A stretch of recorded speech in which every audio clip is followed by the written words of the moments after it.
Assalamualaikum warahmatullahi wabarakatuh. Halo teman pemilih, saat ini kita berada di podcast Sambang KPU Kabupaten Pringsewu. Di mana podcast ini adalah podcast perdana kami dari KPU Kabupaten Pringsewu. Kata Sambang sendiri memiliki makna silaturahmi. Diharapkan selain podcast ini memberikan informasi yang edukatif, juga dapat menjadi sarana silaturahmi bagi masyarakat luas. Saat ini kita kedatangan bintang tamu, seorang wanita yang cantik. Tapi beliau juga bukan sekedar cantik, beliau adalah sosok yang inspiratif. Kita sambut bersama Ibu Dewi Eliasari.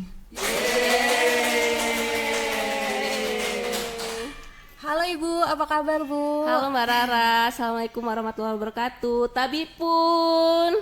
Ya pun. Baik teman pemilih, jadi Ibu Dewi yang hadir bersama kita saat ini adalah Ketua KPU Kabupaten Pringsewu. Fun fact-nya ya Bu, Ibu juga merupakan sosok perempuan pertama yang menjadi anggota KPU Kabupaten Pringsewu. Terima kasih ya Bu sudah berkenan menjadi bintang tamu pada podcast perdana kita di sini. Baik teman pemilih, sebelum kita memulai diskusi pada hari ini, mungkin kita yang di rumah juga pengen mengenal Ibu secara pribadi terlebih dahulu. Berkenan ya Bu ya? Oke, boleh. Jadi Bu, kita pengen tahu sih awal mula Ibu untuk pertama kalinya terjun dan menjadi anggota KPU Kabupaten Pringsewu itu gimana ya Bu? Kalau ditanya tentang awal mula saya di KPU bagaimana, itu memang kita menarik ke belakang ya, karena memang waktu saya kuliah memang aktif di organisasi, kemudian setelah itu tidak berhenti, kita banyak sekali kegiatan-kegiatan kemasyarakatan, kemudian kolaborasi dengan pemerintah.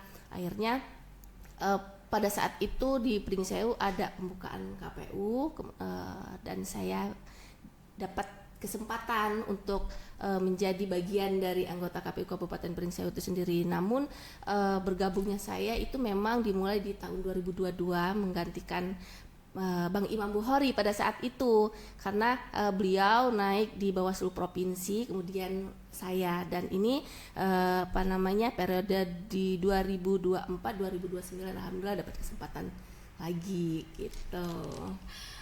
Kalau dilihat-lihat kan Ibu ini sangat aktif ya Bu dalam karir, juga dalam berorganisasi.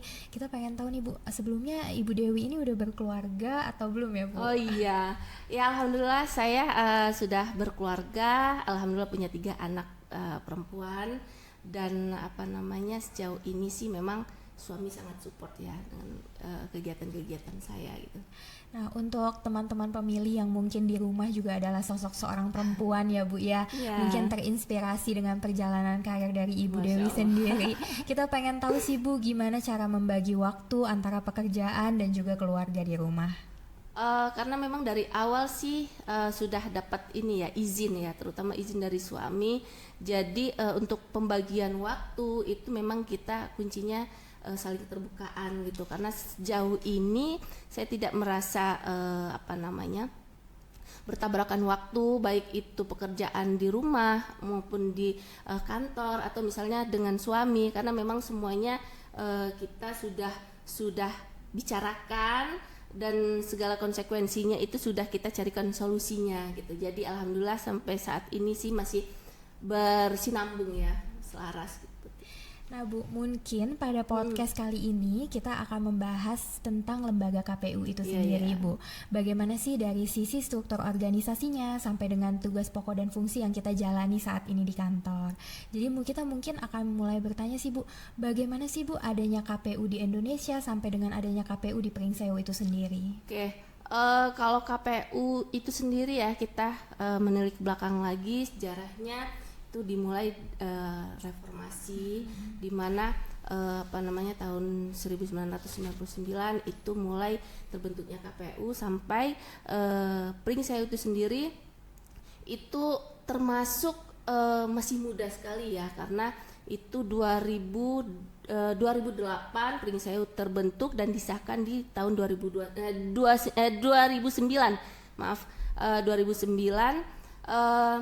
pada saat itu ketuanya itu Pak Haji Warsito, ketua pertama Pak Haji Warsito. Kemudian di periode selanjutnya itu Pak Andoyo. Nah, kemudian setelahnya itu Pak Sofyan. Pak Sofyan ya 2019-2024 itu Pak Sofyan ketuanya.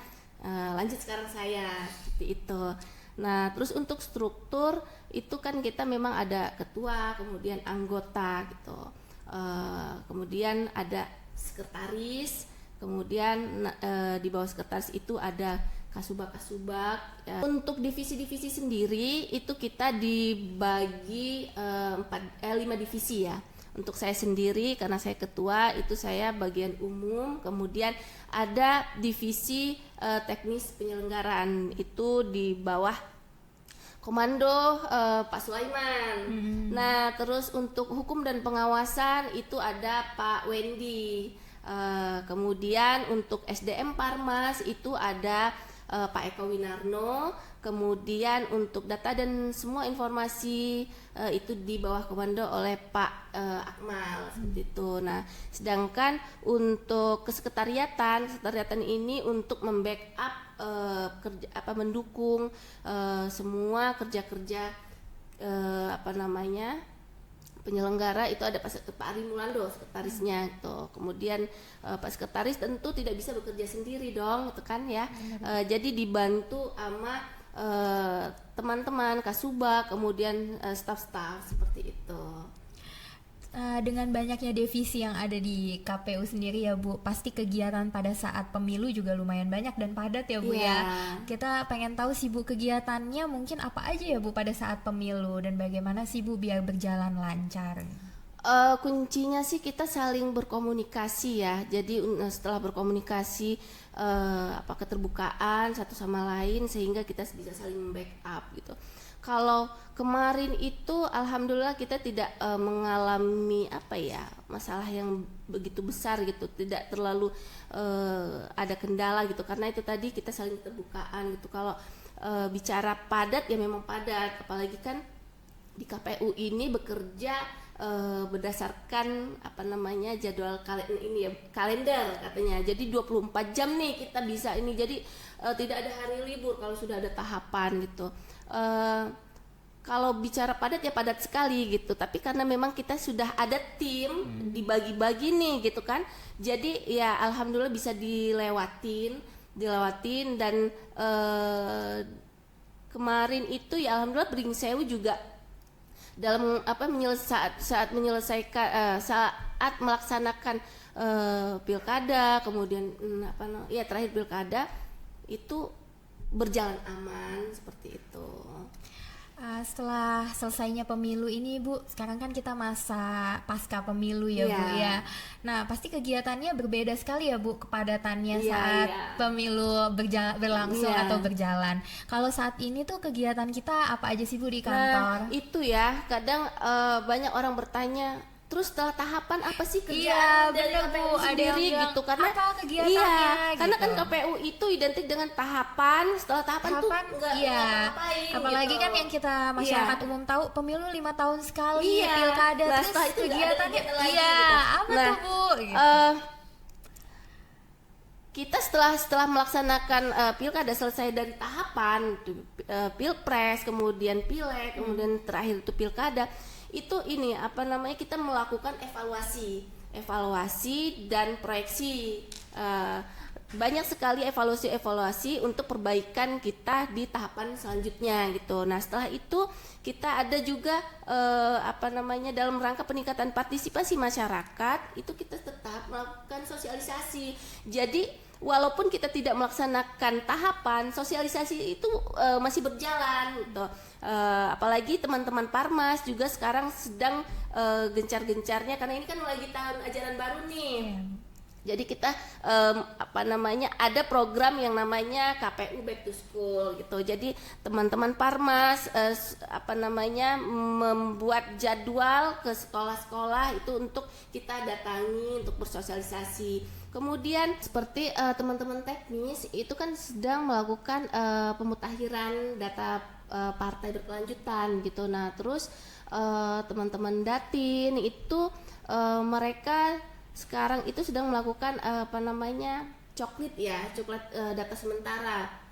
Jadi ada istilahnya tuh Coktas. Jadi mereka itu tetap mengupdate pemilih, apakah dia pindah KTP seperti itu, atau misalnya ada yang datang ke Pringsewu lagi gitu, seperti itu.